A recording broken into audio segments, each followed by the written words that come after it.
we just set up this whole thing, and what I was trying to bring as a fabric wall covering became Ego Wall Decor.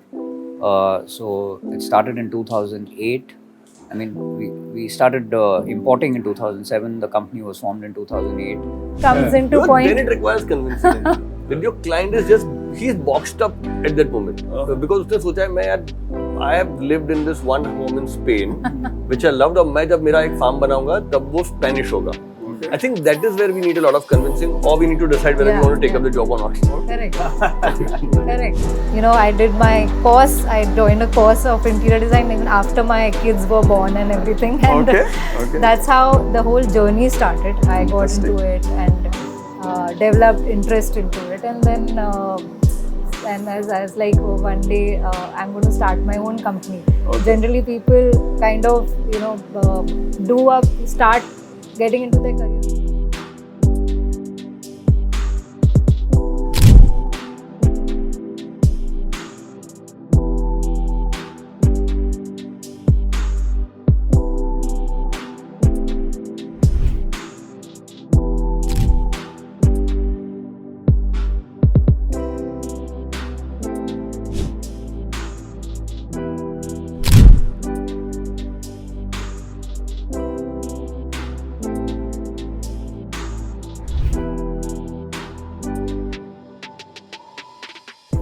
Welcome back to another episode of EPZK, which is exploring people with Zaid Khan. Now, at this point in time, it is multiple things that are happening with us. We are exploring a product, we're exploring people, and then we're exploring a place. The place is basically IDAC.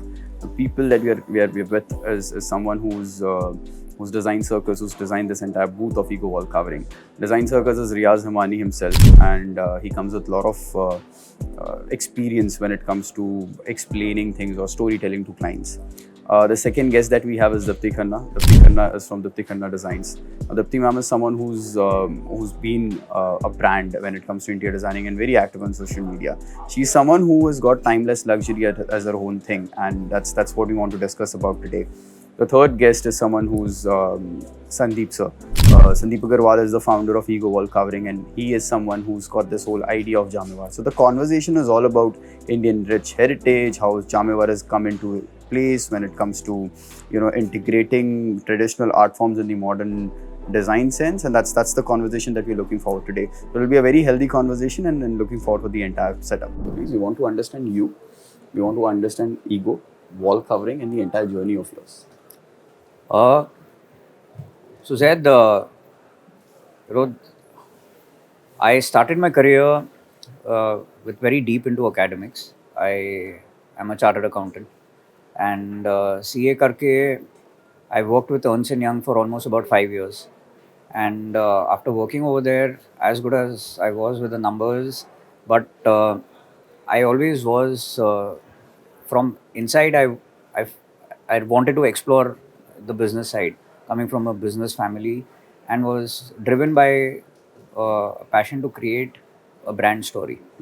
It was very early days that time. I mean, it's like I'm talking about 2002, 2003. Okay. And that time I joined my dad's textile business, and he was into manufacturing fabrics, and I worked on looms, working and weaving different type of fabrics for about a couple of years in the factory, and I started a garments label. Okay. It didn't fly. Okay. And at that time I was studying textile wall coverings to bring it into India. Okay. And India is a textile exporting country, and I was trying to swim against the tide by importing something for the walls because of my love for fabrics. And then Roshan, who had already launched the brand Ego in 2006 for flooring, I came on board as a partner. He's a childhood friend and a buddy, and also married to my sister now. So we just set up this whole thing, and what I was trying to bring as a fabric wall covering became Ego Wall Decor. So it started in 2008. I mean, we started importing in 2007. The company was formed in 2008. And here we are, from 2 to I think about 65, 68 people within the company, and multi-city presence and few Nice. showrooms. That's Uh, but what has come back now is my love for textiles, which didn't leave me, has not left me. And again, so Jamavar is going back to what I was doing, Okay. working on the looms, the weaves, understanding fabrics. Uh, and wallpaper is a brilliant industry overall. A lot of evolution happening within the design space. New textures, forms keep on coming.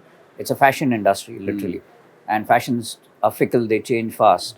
Uh, and in that space, I was clear that when I launched my first collection, it had to be a textile because of my love and also understanding the textile part. interesting. And yes, and my travels, experiences, everything put together, and a market opportunity. The Okay. business side is also there, obviously. The businessman inside is obviously doing the math and the calculation that the ROI will come about or not. There's a passion, but Calculated passion. calculated passion always. Okay. So that's the backstory of Ego Wall Decor and the current story of Jamavar. So Jamavar is basically wall covering, which is textile. Yes. So I'd like to call it wall cloth, Okay. because anything that covers a wall is a wall covering. But this is specifically wall cloth. Mm-hmm. It's a weave, so there is no print. Uh, it's very intricate. Okay. So we've gone for busy patterns. We've gone for small, spaced out motifs. All in all, to suit different palettes, but keeping it subtle, keeping it relevant, and marrying the heritage with the contemporariness, along with some, interesting colors. How many? What is the whole collection like? So the collection currently has 6 designs, and we have roughly around about 5 to 6 colorways per design. So we're Okay. looking at about 30 to 35 SKUs in total. Interesting. And what is the USP? I think we were discussing it earlier. The length or the Yes. width of the entire thing. So, like I said before, also for us as Indians, we love our textiles. We see it in all forms because of a massive amount of manufacturing from, centuries ago. But to see it on the walls, we've always had the limitation of maintenance, the joints getting visible, how does it take to stain, etc. And we were very conscious that we want to eliminate those roadblocks while launching a product and give a solution which is seamless, which is stain and liquid repellent. So we've launched a product which is seamless up to 94 running feet. It is joints free, and at the same time, because of the Teflon coatings, it is completely stain and liquid repellent. Nice. So it takes away uh, the limitations of textiles on the walls and gives back to India a chance to enjoy textiles like we always do. Interesting. So yeah, he's the most. Please go ahead. Please go ahead. We'll start with him. So I think what impacted us much more about Indian art is very is funny. In fact, Okay. we started looking up at when we started doing hospitality. We started looking up a lot of international designers and architects whom we felt that are doing the kind of work we would love to do probably 20 years later. And this I'm talking about 90s. Okay. And when they used to work in India, the kind of work with Indian craftsmen where they used to imbibe in their designs, it is sad that Indians couldn't do it. Okay. And I think they projected the Indian art far better than most of the Indian designers could ever do back then. in sync with you. And I think that became a very strong influence to at least have a peek into what Indian art is actually all about. And how it can be fused into such amazing design sensibilities, agree, whether it's I a agree. hospitality or a residence.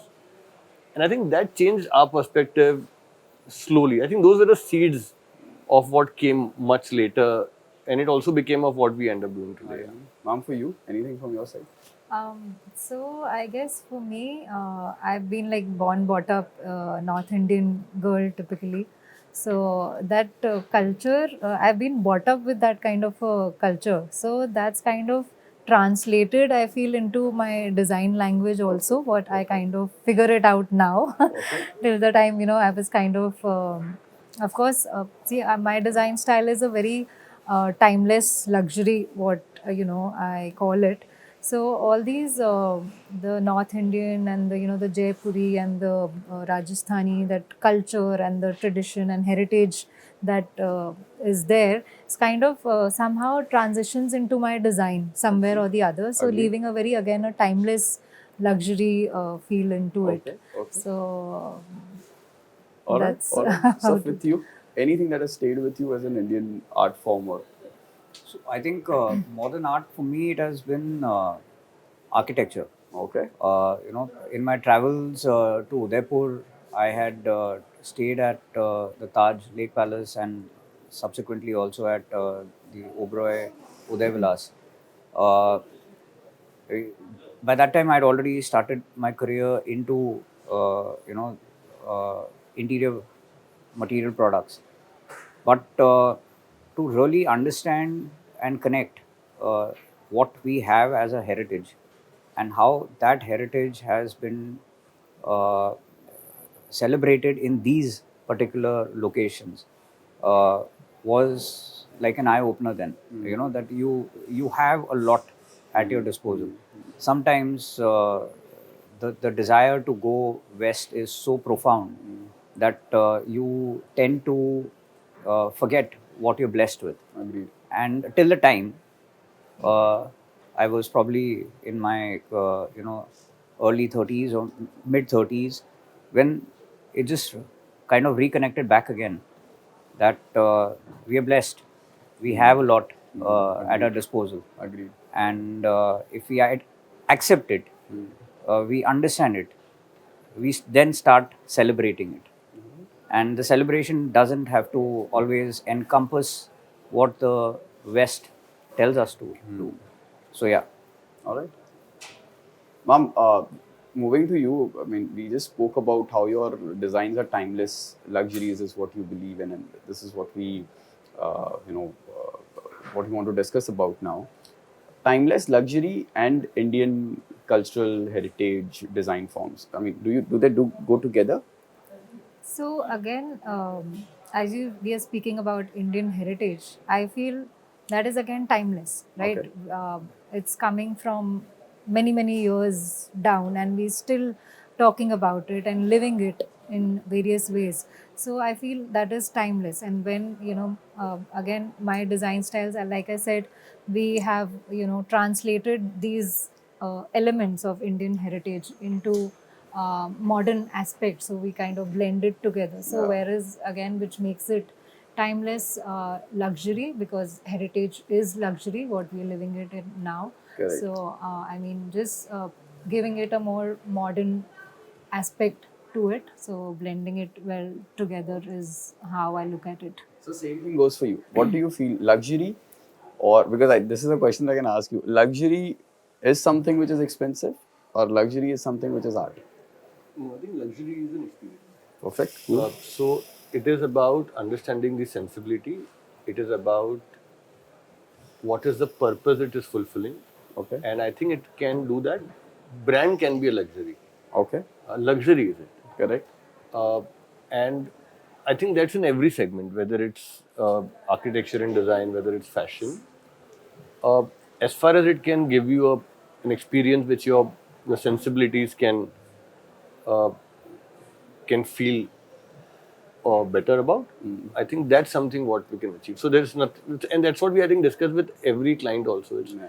it's not the money. Where of course eventually you end up spending whatever is required to achieve the goals. But that's not the starting point, and it should not be the starting point. Okay. So coming to you, speaking on the same lines, is we have two, I mean, renowned architects and designers who are there with us, right? And you meet a lot of architects and designers across. Uh, how do you feel that they play a major role in keeping the traditions alive? That's a pretty good question, actually.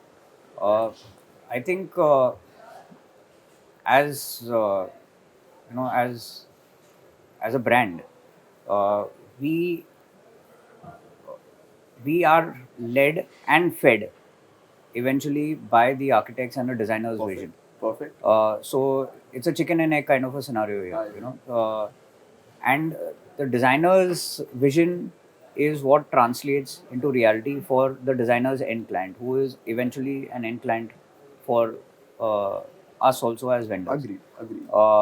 So I think the acceptance of that particular thing is the being led by the designer into the vision, Agreed. and working around the designer's vision is what we have to accept and provide the products over there. Correct. But from our side, what we endeavor to do is to bring in different concepts and trying to put a buffet. And then if that concept is something that resonates with the designer, I believe that you can also kind of give it a kickstart into thinking the non-thought ideas. So, say for example, you are looking at a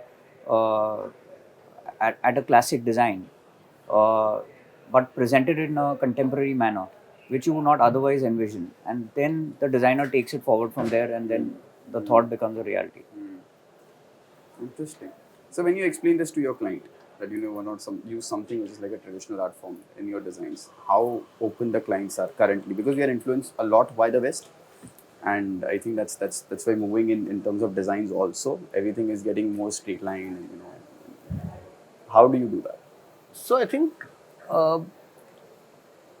we've seen that in the last few decades, where India got influenced by a lot of Western designs, whether it's architecture, glass facade buildings, Yeah. interiors which were more minimal. But like she rightly pointed out, those will never be timeless for Indians. In fact, now we are at a stage where we believe that the Indian designs are ready to go global rather than the global designs coming to India. And that is what we are already seeing in multiple segments. I agree. The appreciation for what was not available and the sensibility of luxury again coming from India, which is traditionally driven for more than 4,500 years. I agree. I think that is now being appreciated, and we are looking at that trajectory for the next 30, 40, 50 years now. So this is a time when not the Indian designers imbibing what is available from European or American countries. In fact, taking them Indian designs to take it forward to other countries, like we're doing in many places, and then you don't need convincing, because there is a very strong story which is in India. So India was never a design palette based on what I feel today to do, but it was always based on some kind of a heritage or a location or a narrative or a tradition, which is so amazing in India in terms of its diversity. Every 100 kilometers, you start seeing a language, food, clothes changing. Everything. And the stories change, narrative changes. So hardly, whenever we work even across India, I think I have found more difficulty in my early days to convince a client to do minimal rather than now convincing a client what is more relevant where we are doing a project. Okay. And I think that's far more easier. Can you elaborate more on that? So example, we're doing a hotel in Kochi. Okay. And now, can we do a hotel in Kochi which would look like a hotel in Gurgaon? No. And that's something what we start talking about. So Okay. Sandeep knows some of our narratives.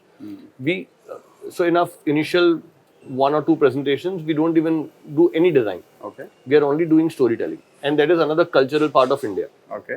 So we talk about where we are, location, user, and purpose. Okay. So location is first, user is second, and purpose is third. So we are building a home or a hotel. If you're doing a hospitality project, then if you're building in Kochi, your hospitality is there, and the user is driven correctly. That your user is a local user, a foreigner, a business user, luxury user, resort user, and then you start kind of making a narrative out of it. And then if you start combining the narrative and saying, I want to speak about Kochi, or would I want to speak about South America or Spain or Greek? Yeah. Agreed. And I think that's all you need. So most of the time, even internally when we do design ideations, we say, if we are doing a design ideation after a week for a project, we tell the team, come back not with references and layouts and everything. Just come with thoughts that we can talk like this. So we have this very different analogy where if you go to a mall without understanding what you want to buy, you will end up spending on a lot of things which are chaotic, and you would not even know end of the day what you're doing there. But if you know, I want a blue pinstripe shirt, I want from this brand, and that is how I shop. And I think that goes also in the projects what we do. So I go to the store, I buy that shirt, and I get out. Can I help my client think like that? Nice. So if he knows before he goes to the mall that he wants a pinstripe shirt, he knows the reason that, my body is like this, so this will look better. This is just an analogy to kind of understand that. I think then your storytelling is success. And then you're not convincing him, because then he is, in fact, most of the time, while executing a project, we have gone wrong. We have not gone wrong during storytelling. But while executing it, we have gone wrong. And we have compromised. Myself included. And then a client corrects us and says, this is not your story.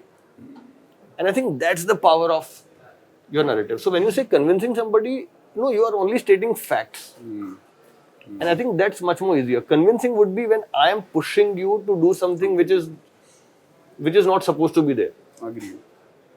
So I'll come and paint your house red because I want red. That requires a lot of convincing. But otherwise, no. All right. Interesting. Ma'am, how do you approach your client, Shalom? While we're speaking about this, how do you approach a design? Let's say a client walks into you. What is your entire design philosophy? How does it go? So again, like he rightly said, Indian heritage, and we've lived with stories, right? Perfect. So again, understanding the client through their story first, and then putting across our story, like how we would kind of build their culture into our design language. How do we kind of blend it together and present it to them? So of course, that is what the client is looking for. You should kind of understand, get into their shoes and understand them, and then build story and designs as per them, and then showcase it to them. So I guess that becomes very easy for us once we understand them and we really think from their point of view, and then explain it to them. It becomes very easy for us to really put across the whole design language to them. And there are points, of course, we also face such sometimes situations wherein the client is kind of fixed with some kind of notion or some picture in their head, and whereas we are not convinced with that. But again, how to put it across to them is sometimes challenging. Again, the storytelling thing, comes into point. Then it requires convincing.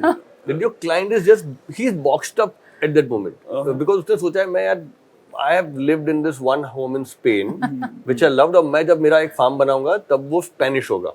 I think that is where we need a lot of convincing, or we need to decide whether we want to take up the job or not. Correct. Correct. And at this point of time, when we're really talking about Indian culture, and yes, over the time I've seen India is getting really rich with the culture and creativity. Basically, what we're seeing here is really not there outside. We all rushing towards getting everything from Western world into India.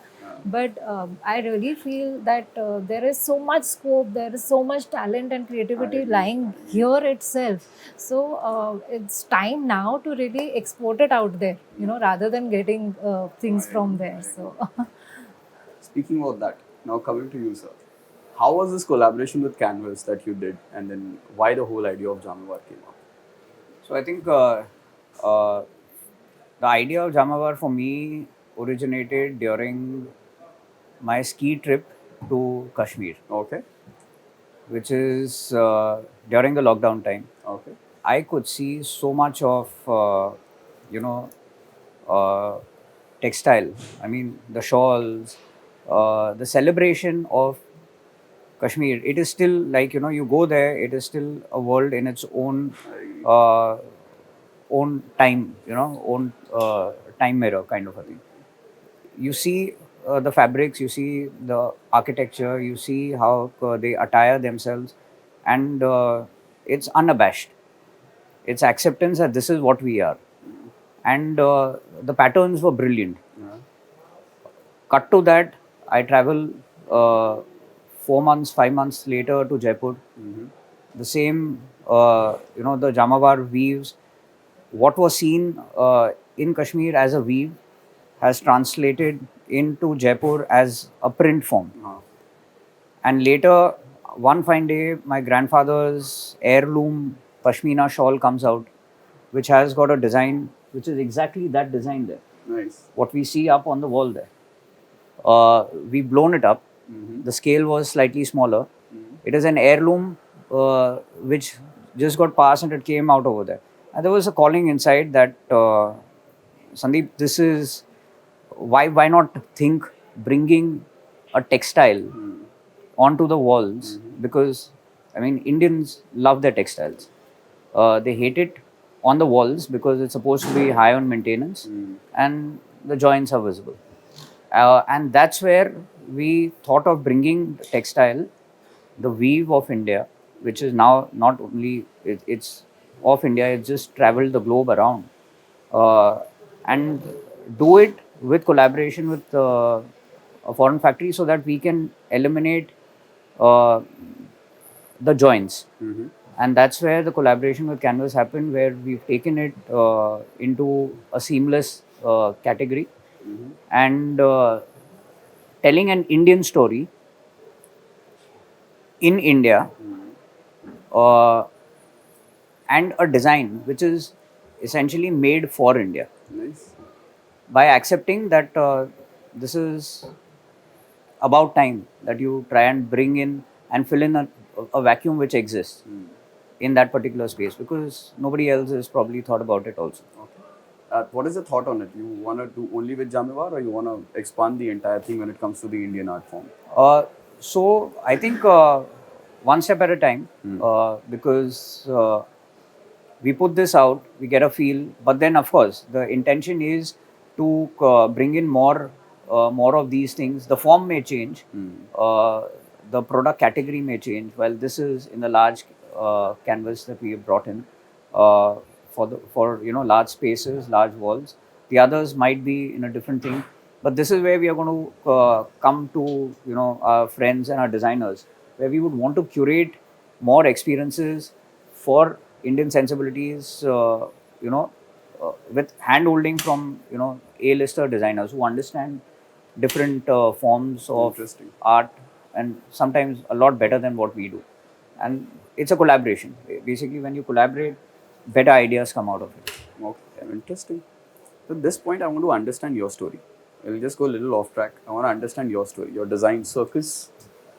Who's Riaz Zamani and what is design circus? So Riyaz Himani was a backbencher, not good at academics. Okay. My elder brother is an architect. Okay. So I thought that I'll work with him all my life. I'll have a great life and I'll spend his money and I'll sit in his office and survive. And I'll hang out with my friends all my life. Okay. That was what my vision when I was in my school days. Very interesting. By the time I finished my academics and I joined the profession of just about finishing my academics, in fact, I did one project with my brother and I realized how strong we are in our thoughts about design itself and how we will not be able to ever work together. Okay. And by that time, my appetite for academics was over Okay. and I didn't want to do study anymore. Okay. And I thought, now I'm stuck here. So I said I need to work hard on this now Okay. because my brother is not available to me. I need to do something else. So I joined a firm. I worked there for a year. I was told to get inspiration from magazines and just make drawings.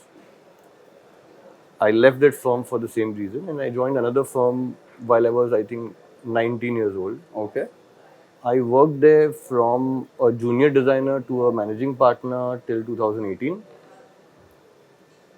And then I think there was lack of challenge. And to be very honest, I think I tell my wife that there was too much good around, which was Okay. making me very stable. And I'm not a person who can be stable. I don't like consistency or stability in that form. Okay. So we wanted to do something which will make us lose our sleep or do something more riskier. And then the idea of design circus came by, and we thought that can we do something which is beyond. So also the firm which we worked at, excellent firm, but also it was a very senior firm which had a certain amount of a baggage of what they used to do. So you couldn't break out from a mold to a large extent. And we thought we would want to do a little more different stuff there, get into more product categories in detail. And hence the name Design Circus started. Okay. And the idea of Design Circus was to not lead. We just founded Design Circus. Today I just call myself one of the creative directors. Okay. We are a group of people who are running Design Circus, and that is how we want that to be. Okay. It is not led by me anymore, and in years to come it is also going to be probably more easier in terms of no face form. Interesting. But it's a platform for creative people to kind of just come along and create some fantastic stuff, Okay. and every time different. So nothing. We don't want to create a name by saying "ये design circus का काम लगता है." Uh-huh. I think that is something what we wanted to also get out from. Okay. So every time when we do something, we want to do something very different, which is very risky for our profession because Yeah. you don't get recognized by your work, and that's why. How will you get work? Because every time you want to do something different. But we thought that we want to do something for ourselves, not for our craving for doing something more creative, rather than something which we want to satisfy somebody else. Interesting. I think that's why Design Circus is what we are today, and we're very happy in terms of. Yeah. It's interesting also. So I just to add to him, having known him and worked with him for like almost a decade now, one thing is true to his company name. Genuinely, they swear by the circus name, Yeah. and it's not just to mince or just to say it for the sake of saying. The team and the way they work around colors, concepts, and honestly, मेरा एक material इनके पूरे कोई भी साइटों पे कभी भी वापस से रिपीट नहीं हुआ, which seldom happens. When you're dealing with wood floors, wall coverings, it's very simple कि यार walnut दिया है तो walnut ही दे दो, oak है तो oak ही दे दो, वो repeat नहीं होते. उसके अंदर कुछ ना कुछ innovation, some other form of installation. Interesting. So there is pushing the envelope, which definitely happens, and that's where they've literally taken the name very seriously. Circus, bringing in the circus. All right. All right. Ma'am, to understand, what is Dipti Khanna and Dipti Khanna designs? Now, this is very candid. We just want to know. I think A very, very famous designer. नाम तो सुना है, नाम तो सुना है. It's all in the name. So of course, started off as Dipti Khanna and eventually turned into Dipti Khanna Designs. Yeah. So I started off with building Dipti Khanna Designs pretty much late in life. Okay. Though I would say fortunately late. Okay. So I never thought in my initial years of studying and all, so that I would get into interior design. Okay. And so born, brought up in Ludhiana, and then I got married pretty early in life and moved to Mumbai. So Okay. till then I had no plans of getting Dipti into Khanna. interior design Okay, and okay. building a brand name called Dipti Khanna Designs. But yeah, eventually, living in a fast-paced city as Mumbai, so that was kind of there was a calling somewhere that I need to do something, Okay. and I was always inclined towards creativity, you know. So I kind of started off with kids fashion, and also got into paintings, and did a lot of Tanjore paintings and Indian art and all of that. So, but yet couldn't find something which I could really rely on, or continue it for years to come. So then one fine day, some calling came to me, and I said, okay, let me just try my hands on interior design, and that's how I, I did my course. I joined a course of interior design even after my kids were born and everything, and Okay, okay. that's how the whole journey started. I got Interesting. into it and developed interest into it, and then. And as like, oh, one day I'm going to start my own company. Okay. Generally, people kind of start getting into their career, joining a brand or a firm, and then gaining some experience, and then starting off on their Agreed. own. But then That's here a normal route, yeah. That's a normal route. But Yeah. here I took a bold step on. I just jumped on and said I'm going to start my own firm. I don't want to, carry on with somebody and learn from their experiences. I learn from my own experiences. Okay. So that's how Dipti Khanna Designs was born. Okay. And yeah, so 2017 is when I really found my company and started off from there. Interesting. Wow, And interesting. yeah, and now we are doing a lot of luxury residential projects as well as commercial offices, showrooms, and all. Nice. And yes, Dipti Khanna Designs is because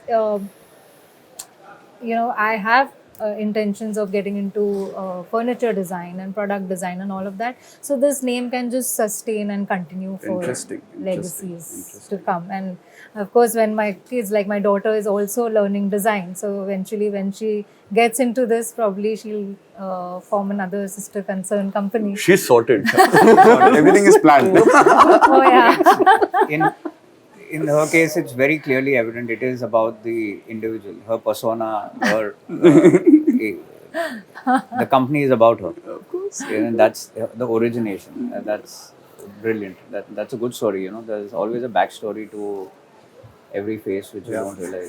Yeah, so I mean, I started off with the company wanting to make it a legacy. So I didn't really then also know that my daughter would also eventually get into it and slowly be part of it. So I mean, it's just everything falling in place at its own time. Interesting. So which is nice. So what was your approach? And you've designed this beautiful booth we're sitting in IDEC. What was your approach? Because we see a nice, a cool tone and a warm tone right in the frame where we are sitting. What was your design approach when you did the entire booth? So I think when we did the first booth for Ego 3 years back, I think one thing is because we never designed booth at all, and again the whole circus thing played out. Okay. That we wanted to do something different. We asked him, and he was generous enough to give us an opportunity to participate. And from first year onwards, I think what we realized, our perspective was not as a booth designer. Our perspective was as a designer who would come to see the booth. Okay. So if I have to come and see this booth, and if I have to like something, what would I like to see? So if I am seeing samples put across the wall, will I be able to visualize them? So if these jamewars were 1 feet by 1 feet samples all across, all collection here, we felt it's too chaotic. And also, I think as designers, I won't speak for other people. I think they're far better than I am, but even in my team. But I think I can't visualize so many things even now on smaller palettes. But when you see them used somewhere, you understand how they will look in the actual state when it is applied. Interesting. And I think that was the focus of this booth also. Okay. That we wanted to do something where we are creating an ambience where one can visualize how it will be implemented rather than showing samples across the board.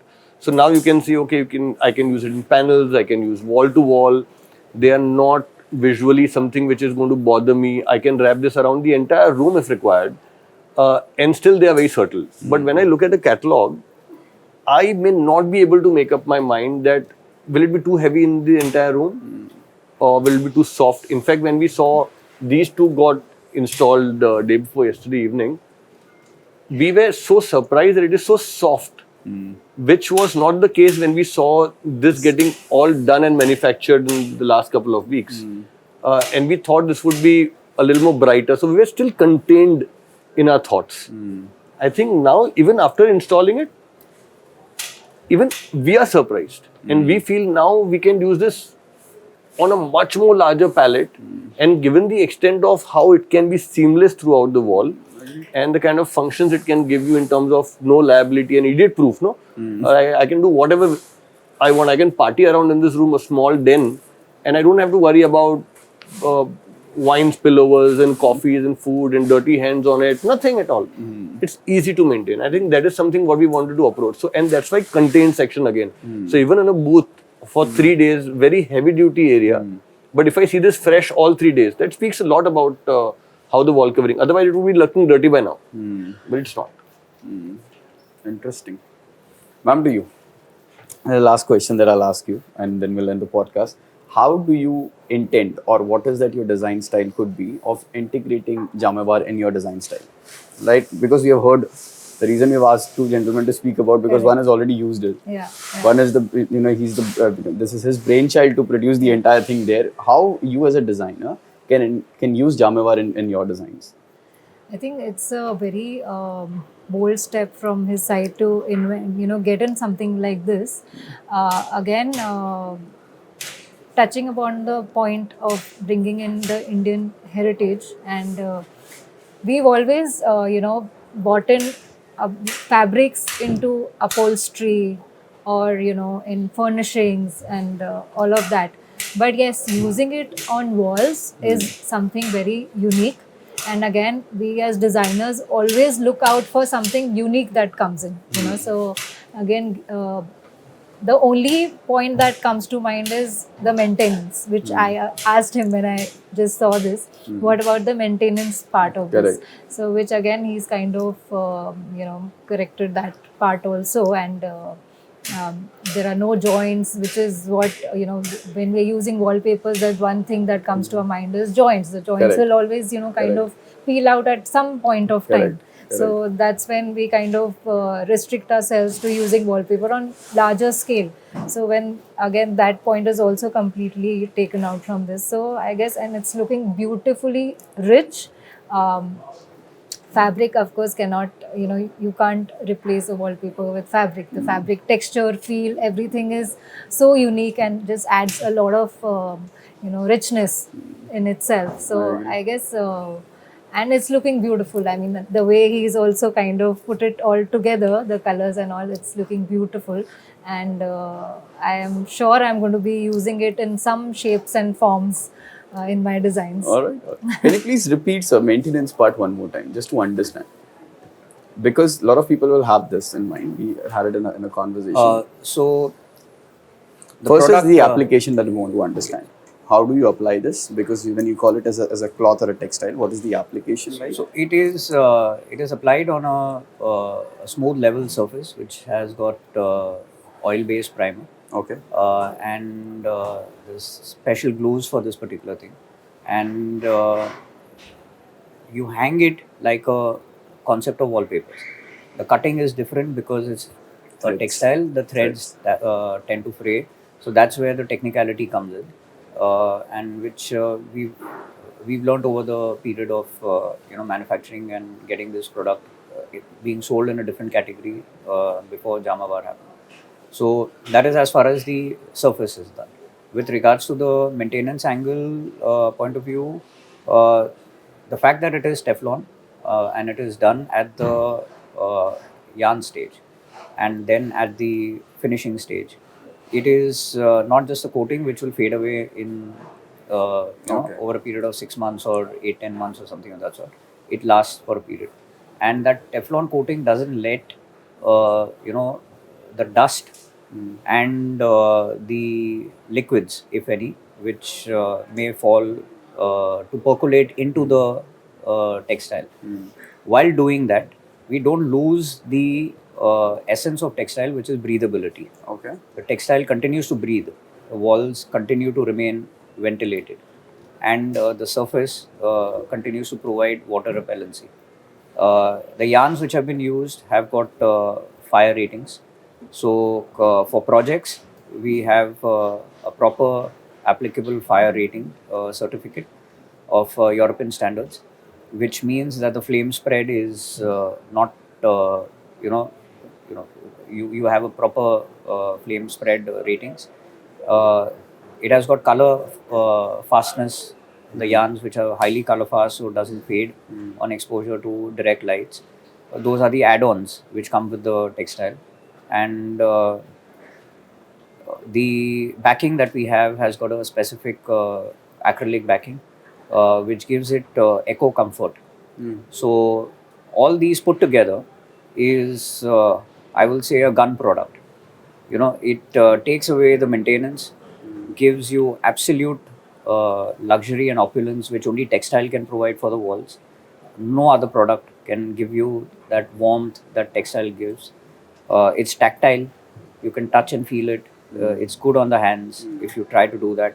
And you can do that without a care because there is no risk of really damaging or staining the product. Only thing that can happen if you're taking a blade and you're trying to strip it, yes, it'll get stripped. It'll get cut. But I mean, otherwise, it's a rock solid, sturdy product. Interesting, sir. Thank you so much. Then we can call it off. Then it Thank was you. lovely conversing with you guys. I think just to take away from the entire thing, I think it's art designers who can integrate more of these design styles that that people like Sandeep sir are coming up with the entire idea. Like you just had your eureka moment of not using, or how you can use the entire Indian traditional art forms in your designs. Correct, So that's the whole takeaway from this conversation. It was lovely chatting with you guys. It was a pleasure. Thank you so much for coming so early in the morning and doing this for us. Thank you so much Thank for coming you. on Thank BPZ. Thank you. That I think very well curated overall. I mean, Thank you. Honestly, the flow was nice, and I didn't sleep the whole night. I was a little nervous and a little high on all the Don't booze blame I had us for had. it. You were high. No. I'm not blaming you. I'm just blaming Johan. I really drank like a fish last night. But good. That's why you're so good now. All right, that's it. Thank you, Dipti, Thank you so much. for giving us a Jamawar moment. And thanks to Riyaz. Thank you, Sandeep. Thank you small so little much. It was so thank you so much. lovely. Thank you so Thanks much. to Thank you you so for much. having me here. And it was lovely conversation All and yours. All yours. Please. getting to know your product really well.